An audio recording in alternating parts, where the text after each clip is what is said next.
नमस्कार साथियों, आप सबका पुनः स्वागत है श्रद्धा एस्ट्रो ज्योतिष में।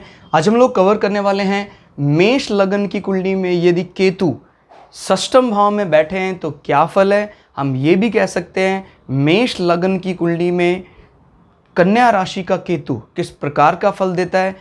आइए शुरुआत करते हैं आज की क्लास का। लग्न से गिनेंगे एंटी क्लॉकवाइज तो ये आएगा छठा भाव। छठा भाव बात करता है हमारे रिपुओं की, शत्रुओं की, और छठे भाव से ही हम जीवन में ऋण, लोन ये सब लेंगे, किस प्रकार से चुकाएंगे, ये सब चीज़ें छठे भाव से देखी जाती हैं। छठा भाव ही वो भाव है जो जीवन में रोग लेकर आता है। किसी भी प्रकार के शरीर में रोग, स्पेशली बॉडी का, पेट का निचला हिस्सा, नाभि, kidney, dialysis, small intestine, large intestine, appendix, पीठ का निचला हिस्सा, यहीं से देखा जाता है। अभी यहाँ पर कन्या राशि का राहु केतु बैठा है। याद रखिएगा, कन्या राशि में राहु तो बहुत अच्छा फल देते हैं, क्योंकि कन्या राशि एक अगर आप यहाँ देखें, ये अग्नि तत्व है और ये पृथ्वी तत्व। हमने पहले भी कई बार आपको बताया, अग्नि, पृथ्वी, वायु और जल। अग्नि, पृथ्वी, वायु और जल, तो ये पृथ्वी तत्व राशि। पृथ्वी तत्व जहां भी आएगा वो बात करेगा मटेरियल एग्जिस्टेंस की, मुख्य रूप से। वो क्या विषय है अभी उसको हम बाद में स्टडी करते हैं, लेकिन जहां भी मटेरियल या पृथ्वी तत्व राशि की बात आएगी वो फिजिकल अपीयरेंस की बात ज़्यादा ठोक बजा कर करता है। मिसाल के तौर पर, जैसे ये मटेरियल गेन वाली राशि अगर हमारे प्रथम भाव में आ जाती है तो आदमी अच्छी चीज, मतलब अपने घर में अच्छी चीज़ों का कलेक्ट करके रखता है, अच्छी वस्तुओं का। अब ये अग्नि तत्व राशि है। अग्नि तत्व का मुख्य रूप से फायर, लोगों को मोटिवेट, इससे ज़्यादा लेना देना होता है। तो ये ध्यान रखिएगा कि वो उसका प्राथमिक विषय क्या है। तो इसका प्राथमिक विषय कहीं ना कहीं मटीरियल, अपने एजेंडे को मटीरियल के जरिए पूरा करता है। तब केतु का मटीरियल से कोई खास लगाव नहीं। इनफैक्ट अगर केतु को आप समझें, पूरी कुंडली में टटोलते रहिए आप, केतु हमें कहीं ना कहीं से विरक्ति दिलाते हैं। बड़ा मुश्किल है समझना कि सर कैसे विरक्ति, कैसे एक, मतलब मेरी बात को अनर्गल ना लीजिएगा, कोई भी व्यक्ति जिसको वो ब्रेन वॉश कर देते हैं, उसके दिमाग में ये तो है कहीं ना कहीं विचार कि इस धरती से भी कोई दूसरा लोक है, परलोक है, जहां पर सुख या दुख है। यानी इस धरती के वो मोह को किसी तरह काटने में कामयाब हो जाता है। कैसे किया वो पता नहीं, तो वो दूसरों की जान तक लेने के लिए आगे सुसाइड बॉम्बर बन जाता है। इस प्रकार की जो एक्टिविटी करते हैं, कहीं ना कहीं उनको उसी मोक्षा या कहें परलौकिक ज्ञान से उसको इंस्पायर किया जाता है कि भाई वहां सुख बहुत है। सोचिए, मतलब कितनी बड़ी विरक्ति ही है एक प्रकार की, लेकिन ये नेगेटिव काम कर रही है। कैसे कोई व्यक्ति संसार के मोह को छोड़ सकता है? अच्छे से अच्छा व्यक्ति संसार के मोह को नहीं छोड़ सकता है, लेकिन उन्होंने छोड़ा तो किसके लिए छोड़ा? कि भाई मार दें लोगों को, उसके बाद वहां जा, फिर देखो वहां पर क्या मिलेगी, वहां पर उसको स्वर्ग मिलेगा, जन्नत मिलेगी, जो भी वो अलग अलग रूपों से कहा जाता है।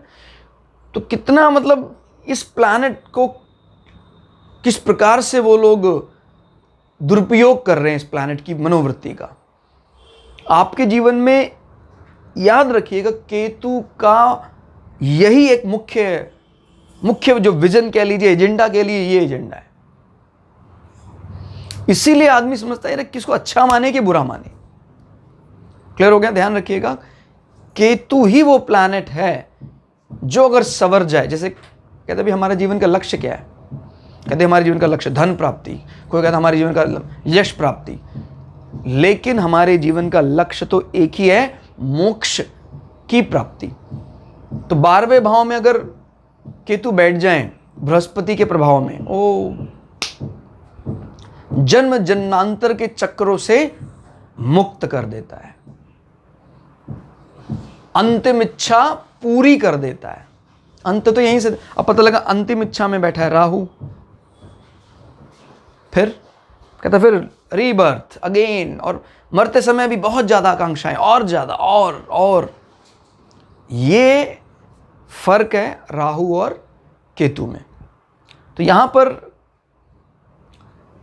सपोर्टिव नहीं माना जाएगा। क्लियर हो गया? अकेला बैठा केतु बुध के साथ अगर बैठा है तो ये अच्छे फल देगा।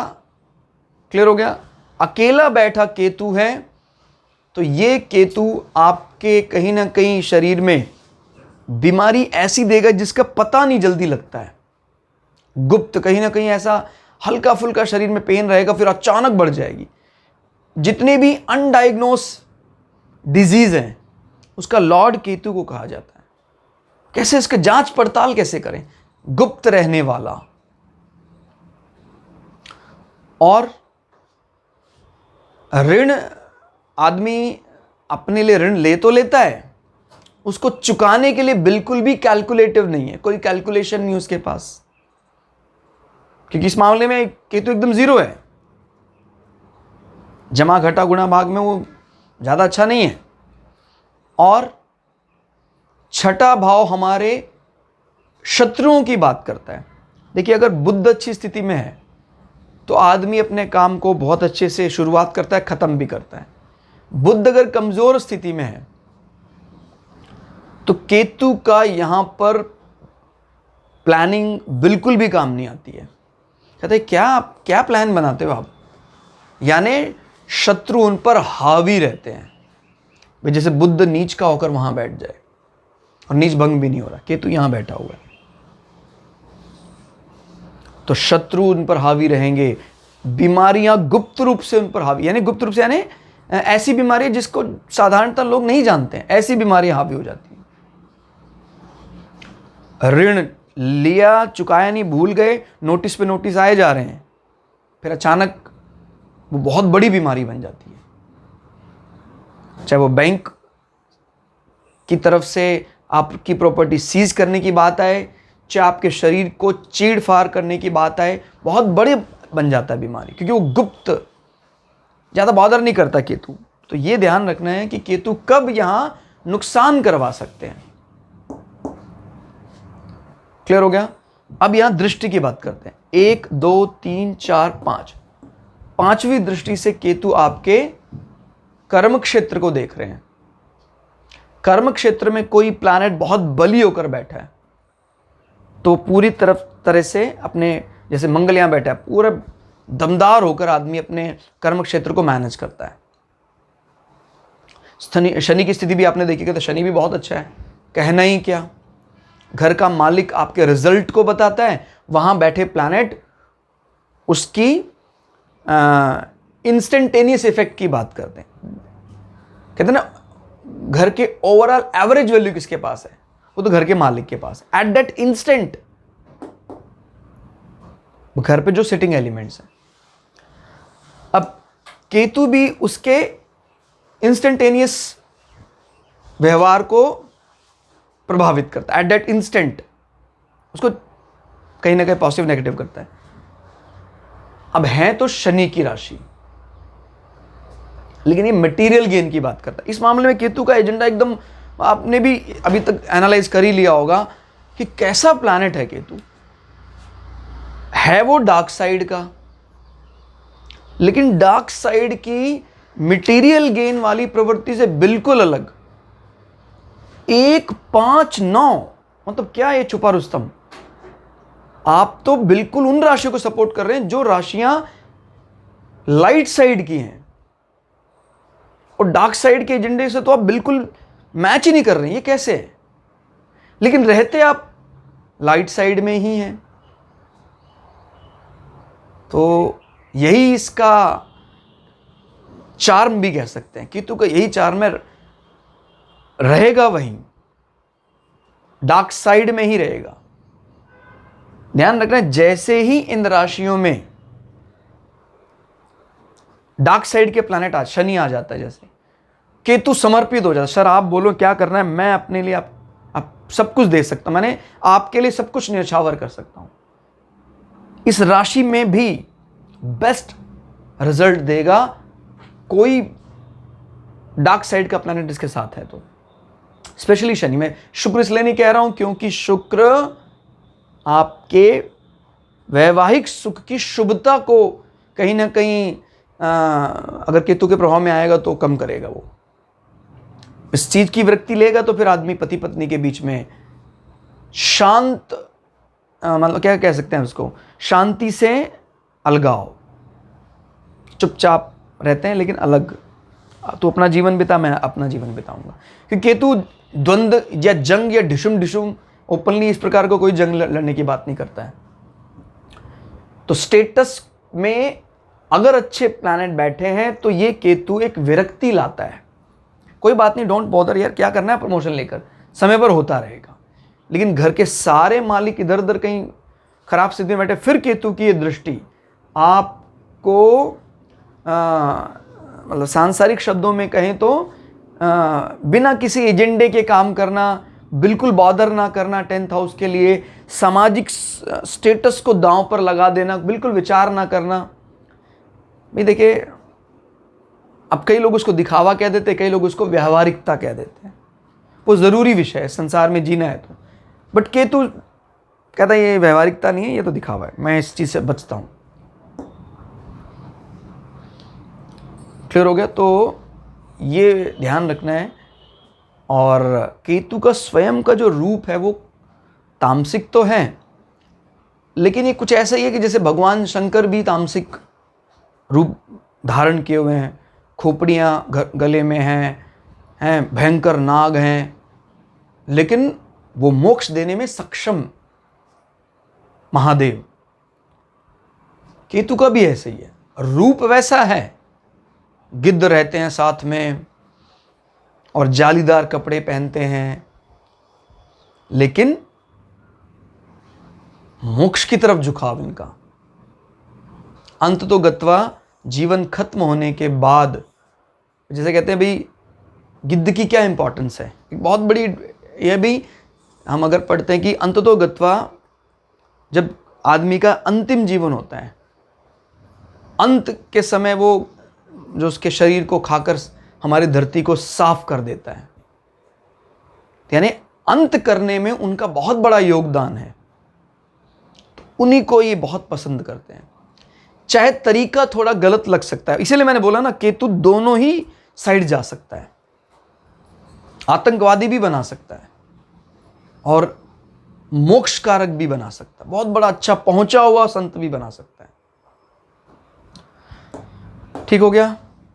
लेकिन केतु, प्रॉब्लम यह है कि केतु संत तो बना सकता है, लेकिन अपनी मनोवृत्ति से इसको बहुत ज्यादा सपोर्ट की दरकार है।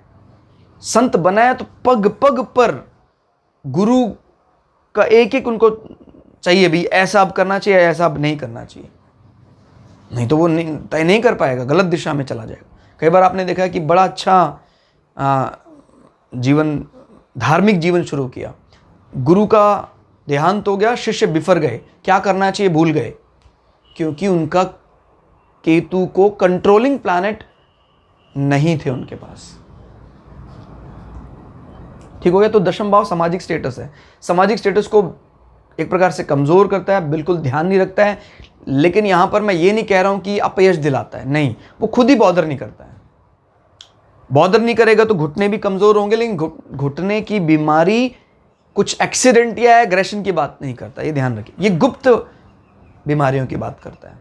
चोट चपेट की बीमारी राहु, चुपचाप केतु।